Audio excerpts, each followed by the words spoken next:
Il existe une croyance très répandue, selon laquelle les problèmes rénaux apparaissent uniquement à cause d'une consommation excessive de sel ou en raison du diabète. Pourtant, la réalité est bien plus nuancée et complexe. Jour après jour, les reins subissent des agressions silencieuses provoquées par certains aliments que la majorité des personnes ne soupçonneraient jamais. Ces produits entraînent des blocages internes, déclenchent des processus inflammatoires et génèrent des réactions chimiques agressives qui détériorent progressivement le tissu rénal de l'intérieur. Ce qui inquiète le plus, c'est que cette dégradation avance lentement, sans provoquer de douleurs évidentes ni de signaux clairs, jusqu'au moment où les dommages deviennent déjà sérieux et difficiles à inverser. Salutations à toutes et à tous. Dans cette présentation, nous allons aborder les 10 aliments qui ont l'impact le plus négatif sur la santé des reins. Nous analyserons cette liste en partant de la fin, et la première position que nous examinerons correspond à la 10e place. À cette position se trouvent les produits contenant une très forte concentration de sodium. Il s'agit généralement d'aliments industriels et emballés, comme les bouillons prêts à consommer, les soupes en conserve, les plats surgelés, les repas déjà préparés et la grande majorité de la restauration rapide. Toutefois, le problème est bien plus profond qu'il n'y paraît au premier abord. On désigne souvent le sel comme l'ennemi principal, mais en réalité, le véritable souci ne vient pas du sel en lui-même. Le déséquilibre apparaît lorsque l'on consomme une quantité élevée de sodium sans un apport suffisant en potassium pour en assurer l'équilibre. Lorsque le sodium provient d'aliments ultra transformés et qu'aucun potassium ne vient le compenser, il devient une lourde charge pour l'organisme. Dans cette situation, les reins sont contraints de travailler bien au-delà de leur capacité normale, afin de préserver l'équilibre interne du corps. Cet excès de sollicitation crée une tension rénale constante, favorise l'accumulation de sodium et stimule la rétention de liquide. En conséquence, la pression artérielle augmente progressivement, et cette élévation continue provoque une usure supplémentaire des minuscules vaisseaux sanguins présents dans les reins. Avec le temps, les petits canaux et capillaires indispensables à leur bon fonctionnement se détériorent, compromettant ainsi leur capacité de filtration. C'est pour cette raison qu'il est important de ne pas accepter sans réflexion l'idée selon laquelle le sel serait toujours nocif. Il n'est pas nécessaire d'en avoir une peur excessive. En réalité, de nombreuses personnes ont besoin d'un apport plus élevé en sel dans leur alimentation quotidienne. L'essentiel est de l'associer à une quantité suffisante de potassium. Cet équilibre peut être atteint grâce à une combinaison adéquate d'électrolytes ou, de façon plus naturelle, par la consommation d'aliments authentiques riches en potassium, tels que les légumes frais, les légumes verts à feuilles et les légumes non féculents. En poursuivant notre liste, à la 9e place apparaissent les crèmes pour le café. Elles sont généralement perçues comme un simple ajout destiné à adoucir le goût de la boisson. Pourtant, la majorité de ces crèmes ne contiennent ni véritables produits laitiers ni crème authentique. À la place, elles renferment une grande quantité de substances chimiques. Ces produits sont souvent hautement artificiels et fonctionnent davantage comme des sirops aromatisés que comme de véritables aliments. Parmi leurs composants figurent des émulsifiants tels que le dioxyde de titane, dont le rôle est de lier l'eau et les graisses, ainsi que des colorants et des arômes synthétiques. Plusieurs études ont mis en évidence que ces substances peuvent altérer l'intégrité des membranes rénales, favorisant des microfuites internes qui, à long terme, compromettent sérieusement la santé des reins et leur capacité à fonctionner de manière optimale. Ces substances finissent par modifier la structure interne du tissu rénal. Avec le temps, cette altération peut se manifester par la présence de protéines dans l'urine, en particulier lorsque la consommation se maintient sur de longues périodes et devient une habitude régulière. En poursuivant la liste, à la 8e position apparaît l'alcool. Il est largement reconnu que la consommation excessive d'alcool n'est pas bénéfique pour la santé. Mais le problème va bien au-delà de cette évidence. L'alcool provoque une déshydratation importante et ce manque de liquide oblige les reins à fonctionner sous une pression accrue, car ils disposent de moins d'eau pour filtrer le sang et éliminer efficacement les déchets. Par ailleurs, l'alcool génère une charge toxique généralisée qui affecte de nombreux tissus de l'organisme. Un autre effet majeur concerne la production d'acide urique. Ce composé forme de minuscules cristaux aux bords tranchants, comparables à de petits éclats de verre, qui se révèlent extrêmement abrasifs pour les tissus. Les reins étant responsables de la filtration de cet acide urique, ils sont directement exposés à son action nocive.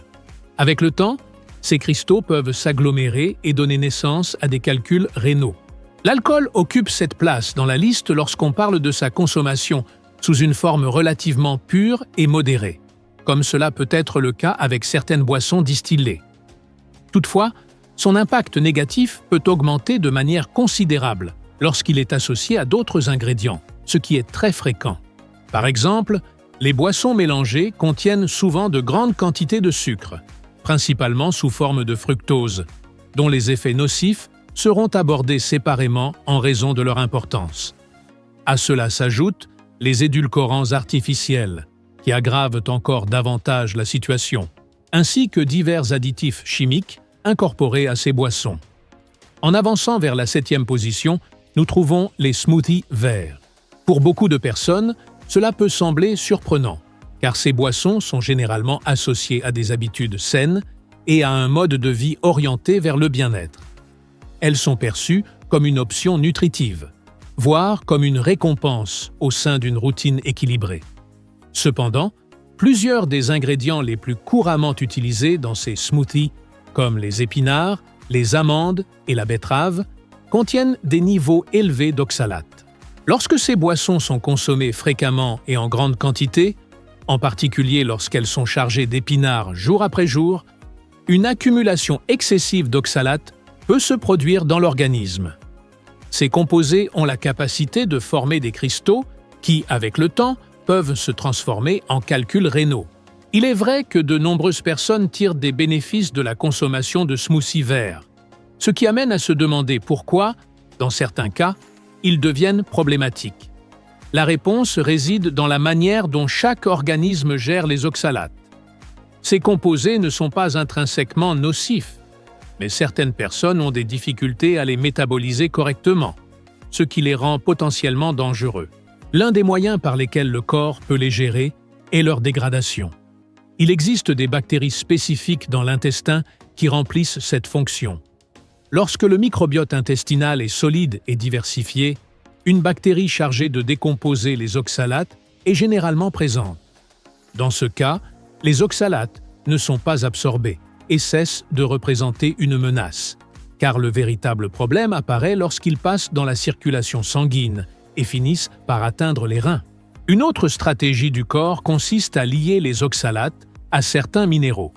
Si l'alimentation contient suffisamment de calcium et de magnésium, ces minéraux peuvent se fixer aux oxalates dans l'intestin. Une fois liés, les oxalates ne sont pas absorbés et peuvent être éliminés sans causer de dommages. Un autre élément clé dans ce processus est le citrate. Dans les cas où les oxalates sont absorbés, le citrate peut s'avérer utile, car il se lie à eux et empêche leur association avec le calcium dans le sang. Lorsque le calcium se lie aux oxalates dans l'intestin, le résultat est positif, car ils sont éliminés. En revanche, si cette liaison se produit dans la circulation sanguine, elle favorise la formation de cristaux et de calculs, ce qui est nuisible pour la santé rénale. Le citrate présent dans l'acide citrique du citron agit comme une sorte de diversion chimique, réduisant la probabilité que les oxalates se lient au calcium, diminuant ainsi le risque de formation de calculs. En termes généraux, il existe 3 principales façons pour l'organisme de gérer les oxalates: les décomposer grâce aux bactéries intestinales, les lier à des minéraux dans l'intestin pour faciliter leur élimination, ou les expulser via l'intestin et les reins. Une fois qu'ils sont dans le sang, ce sont les reins qui doivent les filtrer, augmentant ainsi leur charge de travail. De nombreux facteurs influencent la capacité du corps à gérer les oxalates et la probabilité qu'ils causent des dommages. Par exemple, des niveaux faibles d'acide chlorhydrique dans l'estomac compliquent l'absorption adéquate du calcium et du magnésium. minéraux nécessaires pour neutraliser les oxalates. Sans une quantité suffisante d'acide gastrique, ces minéraux ne sont pas utilisés efficacement. De même, une alimentation pauvre en minéraux réduit la capacité à lier les oxalates et à les éliminer correctement. Enfin, un microbiome intestinal affaibli, avec une faible diversité bactérienne, diminue la probabilité d'avoir les bactéries nécessaires à la dégradation des oxalates, augmentant ainsi le risque de leur accumulation et des effets néfastes sur les reins. Lorsqu'il existe un problème de perméabilité intestinale, une plus grande quantité d'oxalates peut traverser la barrière intestinale et entrer dans la circulation sanguine. Cela peut se produire même si ces oxalates se sont déjà liés à certains minéraux, car ils forment des complexes de plus grande taille qui peuvent encore se filtrer si la paroi intestinale est affaiblie. Dans ces conditions, l'organisme perd une partie de sa capacité naturelle de confinement. Le manque d'hydratation est également un facteur déterminant. Lorsque le corps ne reçoit pas suffisamment d'eau, la probabilité que les oxalates se regroupent et se cristallisent augmente. Cette cristallisation complique leur élimination, ce qui ajoute une charge supplémentaire aux reins. Un phénomène similaire se produit avec la constipation. Si les aliments restent plus longtemps dans l'intestin, les oxalates aussi, ce qui favorise une plus grande absorption. C'est pour cette raison que l'impact des oxalates ne dépend pas seulement de leur présence dans des aliments comme les épinards. En réalité, plusieurs variables interviennent, déterminant la manière dont chaque personne peut les gérer. En avançant dans la liste, à la 6e place se trouvent les édulcorants artificiels, considérés comme particulièrement agressifs pour la santé rénale. Parmi les plus problématiques, on retrouve l'aspartame, la sucralose et l'acésulfame de potassium. Ces substances sont présentes dans des milliers, voire des dizaines de milliers, de produits différents. L'aspartame, par exemple, se transforme dans l'organisme en méthanol, également appelé alcool de bois, une substance hautement toxique pour les cellules. Par la suite, ce composé peut être converti en formaldéhyde, un produit chimique utilisé pour la conservation d'échantillons biologiques, ainsi qu'en acide formique. Ces transformations internes exposent les tissus à un stress chimique important. La sucralose, quant à elle, interfère directement avec le fonctionnement des tubules rénaux, perturbant les mécanismes normaux de filtration et de réabsorption. En conséquence, les reins perdent progressivement en efficacité et ne parviennent plus à remplir correctement leur rôle de purification du sang. L'acésulfame de potassium, de son côté, a tendance à s'accumuler dans le tissu rénal, où il provoque des lésions au niveau des mitochondries et déclenche un stress oxydatif marqué. Pris ensemble, ces édulcorants artificiels nuisent à la santé de différentes manières et exercent une toxicité directe sur les cellules rénales, fragilisant leur structure et leur fonctionnement à long terme. À la 5e place de la liste apparaît la viande transformée. On entend souvent dire que la protéine serait nocive pour les reins, mais cette affirmation est incomplète et mérite d'être nuancée. Le problème ne réside pas dans la protéine elle-même, mais dans les déchets azotés produits lors de son métabolisme. Contrairement aux graisses ou aux glucides, la protéine contient de l'azote, un élément que les reins doivent filtrer et éliminer. Lorsque la protéine provient d'aliments authentiques, comme une viande fraîche et non transformée, elle ne pose généralement pas de problème. Ce n'est que dans des situations extrêmes, telles que ce que l'on appelle la famine du lapin, qu'elle peut devenir préoccupante.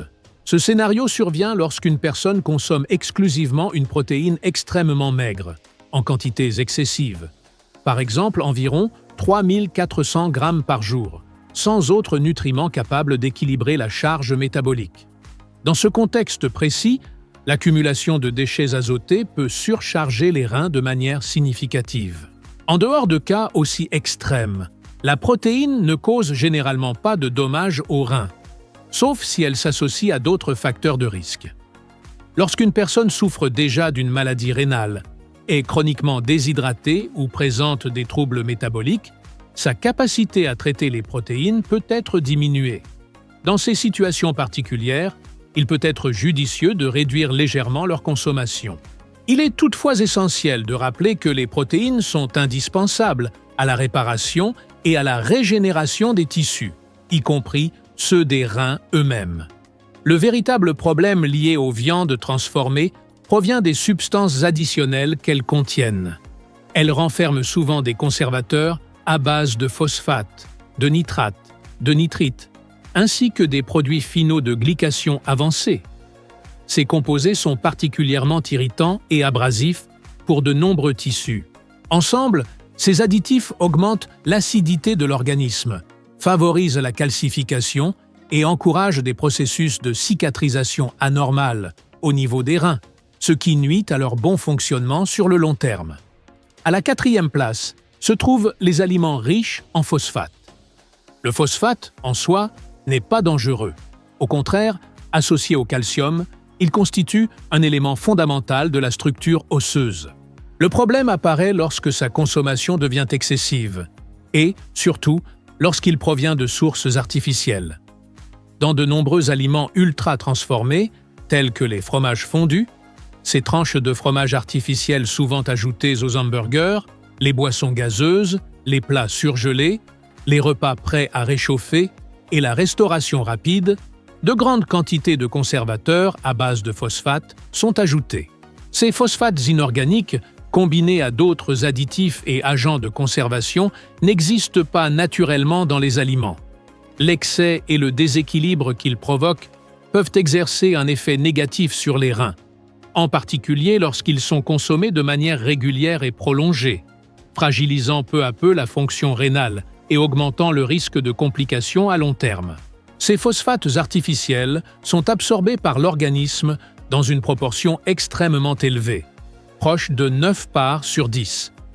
À l'inverse, les phosphates présents naturellement dans les aliments authentiques ne sont assimilés qu'en quantité bien plus faible, généralement autour de 3 à 4 parts sur 10. Cette différence n'est pas le fruit du hasard. Les êtres humains, comme de nombreux autres animaux, ont traversé un long processus évolutif au cours duquel ils se sont adaptés au rythme, aux limites et aux équilibres de la nature. Le corps a développé des mécanismes précis afin de n'absorber que la quantité nécessaire de certains minéraux, dans le but de préserver un fonctionnement harmonieux et sécurisé. Cette limite naturelle existe pour une raison bien précise. L'organisme a appris à gérer les nutriments tels qu'ils apparaissent dans les aliments d'origine. Les complications surgissent lorsque cet équilibre est perturbé par des composés créés artificiellement. Les phosphates ajoutés aux produits industriels ne se comportent pas de la même manière que les phosphates naturels. En étant absorbés en quantités excessives, ils cessent d'être neutres et deviennent une charge importante pour le corps. Lorsque ces phosphates supplémentaires s'accumulent, ils commencent à provoquer des complications sérieuses. Ils peuvent se déposer dans les reins, dans les artères et également dans les os. Dans le tissu osseux, une certaine quantité peut être tolérée, mais uniquement tant qu'elle ne perturbe pas la relation normale avec le calcium. Ces deux minéraux doivent rester dans une proportion bien définie. Le véritable problème apparaît lorsque ces phosphates s'accumulent dans des tissus mous, comme les reins ou les parois artérielles, où ils ne devraient pas se trouver. Au niveau des reins, cette accumulation peut conduire à une affection appelée ostéodystrophie rénale. Le terme rénal fait référence aux reins, ostéo aux os, et dystrophie désigne un développement ou une croissance anormale. En termes simples, les reins commencent à se durcir et à se calcifier de l'intérieur, perdant progressivement leur souplesse et leur capacité fonctionnelle au fil du temps. Le troisième facteur de cette liste concerne les médicaments anti-inflammatoires d'usage courant. Bien qu'il ne s'agisse pas d'aliments, leur inclusion est indispensable en raison de la fréquence à laquelle de nombreuses personnes y ont recours. Ce groupe comprend des médicaments tels que l'ibuprofène et le naproxène, parmi beaucoup d'autres disponibles sans ordonnance. Ces médicaments agissent en bloquant une substance messagère produite par le corps, appelée prostaglandine. En l'inhibant, ils réduisent non seulement l'inflammation et la douleur, mais ils diminuent également le flux sanguin vers les reins. Il est essentiel de comprendre une caractéristique fondamentale de ces organes. Proportionnellement à leur taille, les reins reçoivent plus de sang que n'importe quel autre organe du corps. Bien qu'ils ne représentent qu'environ 1/100e partie du poids corporel total, ils reçoivent près d'1/5e de tout le sang pompé par le cœur. Les reins dépendent de cet apport constant de sang et d'oxygène pour assurer leur fonction de filtration. Ce sont des organes extrêmement actifs et très exigeants sur le plan énergétique. Lorsque l'apport sanguin diminue, le travail qu'ils doivent accomplir reste identique. Les toxines et les déchets métaboliques ne disparaissent pas simplement parce que moins de sang circule. En conséquence, les reins tentent de remplir leur mission avec une quantité réduite d'oxygène, ce qui génère un stress cellulaire élevé. Cette situation entraîne une concentration accrue de substances toxiques, car les reins ne peuvent plus filtrer au rythme habituel. Avec le temps, ce stress chronique peut provoquer des lésions du tissu rénal et la mort de certaines cellules. Lorsque l'utilisation de ces médicaments n'est pas occasionnelle, mais fréquente ou prolongée, il existe un risque réel de perte permanente de tissu rénal et de diminution irréversible de la capacité de filtration des reins. À la deuxième place de la liste apparaissent les huiles de graines. Ce groupe englobe pratiquement toutes les huiles industrielles vendues massivement sous l'appellation d'huile végétale et que l'on trouve facilement dans n'importe quel supermarché. Ces produits sont présents dans une grande variété d'aliments transformés et constituent une source constante de stress métabolique pour l'organisme, y compris pour les reins qui doivent gérer les conséquences de leur consommation régulière. Parmi ces huiles figurent des options très courantes, comme l'huile de maïs, l'huile de canola ou encore l'huile de soja. Le principal problème ne réside pas tant dans la plante d'origine, car beaucoup d'entre elles ne sont pas intrinsèquement nocives lorsqu'elles poussent dans leur environnement naturel. Le véritable souci apparaît lors du processus utilisé pour extraire l'huile, une procédure extrêmement agressive, bien plus proche d'un procédé industriel intensif que de la préparation d'un aliment destiné à la consommation humaine. Au cours de leur fabrication, ces huiles sont soumises à des températures très élevées, à des pressions intenses et, dans de nombreux cas, à l'utilisation de solvants chimiques comme l'acétone, dans le but d'extraire jusqu'à la dernière goutte de graisse contenue dans les graines, les céréales ou les légumineuses. En conséquence, les graisses s'oxydent et donnent naissance à des sous-produits lipidiques altérés. Le produit final contient alors des composés appelés aldéhydes, des substances qui ne devraient pas faire partie de l'alimentation humaine. Ces aldéhydes sont directement toxiques pour les cellules des reins. Ils endommagent les glomérules, qui sont les plus petites unités fonctionnelles responsables de la filtration du sang, et provoquent des cicatrices au niveau des tubules rénaux. Avec une consommation répétée et prolongée, ils peuvent également détériorer les membranes chargées du processus de filtration. Pris dans leur ensemble, ces huiles exercent une action délétère profonde et progressive sur l'ensemble du système rénal. Cependant, l'aliment qui occupe la première place comme étant le plus nocif pour les reins est le sucre, ainsi que tous ses dérivés et l'ensemble des produits qui en contiennent. Cela inclut les sodas, les boissons sucrées, les confiseries, les cafés sucrés, les biscuits, les gâteaux, les desserts et une longue liste d'aliments similaires largement consommés au quotidien. Il ne s'agit pas uniquement du sucre blanc de table, connu sous le nom de saccharose. Entrent également dans cette catégorie le sirop de maïs riche en fructose, ainsi que d'autres édulcorants souvent présentés comme des alternatives plus saines. Un exemple courant est le sirop d'agave, fréquemment mis en avant pour son indice glycémique plus bas. Pourtant, la fructose est la composante la plus problématique du sucre, et l'agave peut contenir jusqu'à 80% de fructose. En pratique, cela en fait un sirop extrêmement concentré en fructose, très similaire au sirop de maïs, même s'il ne provient pas du maïs. Même des aliments perçus comme naturels, tels que le miel, renferment des quantités élevées de fructose. Ici, l'élément déterminant n'est pas uniquement le type de sucre, mais surtout la quantité consommée. Si une personne possède un métabolisme sain et consomme, par exemple, une petite cuillerée de miel, il est peu probable que cela cause des dommages à ses reins. Le problème apparaît lorsque ces produits sont ingérés de manière excessive, au point de perturber la santé métabolique et la capacité du corps à gérer correctement l'énergie. Dans ce contexte, chacun de ces sucres peut devenir un facteur de risque majeur pour la fonction rénale. Beaucoup de personnes pensent que le sucre est nocif uniquement parce qu'il élève la glycémie, perturbe le métabolisme et favorise la résistance à l'insuline. Pourtant, le problème le plus important lié au sucre est la fructose. Le saccharose classique est composé d'environ 50% de fructose et de 50% de glucose, tandis que d'autres édulcorants peuvent contenir une proportion encore plus élevée de fructose, accentuant ainsi leur impact négatif sur l'organisme et, en particulier, sur les reins. La différence est fondamentale, car le glucose peut être utilisé comme source d'énergie par presque toutes les cellules du corps. La fructose, en revanche, ne peut être métabolisée que par le foie. Lorsque le foie traite la fructose, il consomme de grandes quantités d'ATP, l'adénosine triphosphate, qui représente la principale monnaie énergétique de l'organisme. Ce processus entraîne une dégradation accélérée de l'ATP. La molécule d'adénosine, qui fait partie de l'ATP, contient de l'azote. Lorsqu'elle se dégrade, cet azote est transformé en acide urique.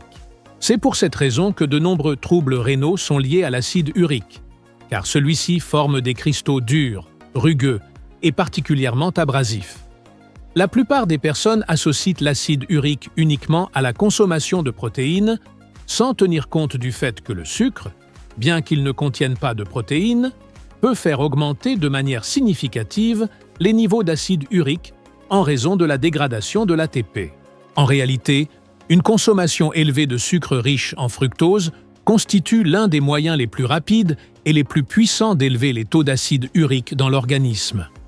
Une fois formé, cet acide urique circule dans le sang et atteint les reins, où il doit être filtré et éliminé, augmentant considérablement la charge de travail et le potentiel de dommages pour ces organes. Comme expliqué précédemment, ce composé est extrêmement agressif pour les tissus. Sa structure rugueuse favorise la formation de calculs et peut provoquer des lésions douloureuses au niveau des articulations. De plus, il est l'un des principaux responsables de la dégradation progressive des reins, car il encourage des processus de cicatrisation interne qui, avec le temps, aboutissent à des lésions irréversibles et à une perte permanente de la fonction rénale. Avant de conclure, il est essentiel de prendre un instant pour réfléchir à tout ce que nous venons d'explorer ensemble. Tout au long de ce contenu, il est devenu évident que de nombreuses habitudes que nous considérons comme normales, voire bénéfiques pour la santé, peuvent en réalité affecter nos reins de manière silencieuse, ainsi que notre bien-être global. Les dommages n'apparaissent pas toujours du jour au lendemain et ne s'accompagnent pas nécessairement de douleurs immédiates. Dans la majorité des cas, ils s'installent progressivement, pendant que nous continuons à consommer certains produits et à adopter des routines sans être pleinement conscients de leurs effets réels. Prendre conscience de ces mécanismes constitue la première étape pour protéger sa santé. Comprendre ce qui entre dans notre corps, la façon dont il le traite et l'impact que cela peut avoir à long terme nous donne le pouvoir de faire de meilleurs choix. De petits changements, maintenus de manière constante dans le temps, peuvent engendrer des différences considérables dans la qualité de vie, le niveau d'énergie au quotidien et la santé de nos organes vitaux. Si cette vidéo t'a ouvert les yeux ou t'a amené à remettre en question certaines habitudes, je t'invite à continuer à apprendre. Ici, sur la chaîne, nous proposons 2 autres vidéos consacrées à la santé et au bien-être qui complètent parfaitement ces informations et peuvent t'aider à approfondir encore davantage ta compréhension de la manière de prendre soin de ton corps de façon intelligente et naturelle. Les regarder peut t'apporter des outils pratiques que tu peux commencer à appliquer dès aujourd'hui.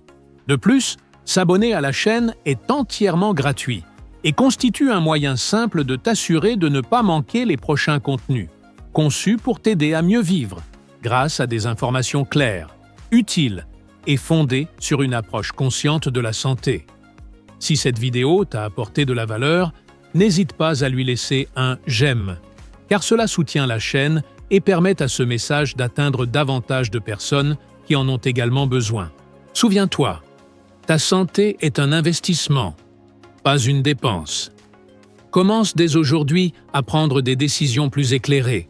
Continue à apprendre avec nous et accompagne-nous sur ce chemin vers une vie plus équilibrée, plus consciente et empreinte de bien-être durable.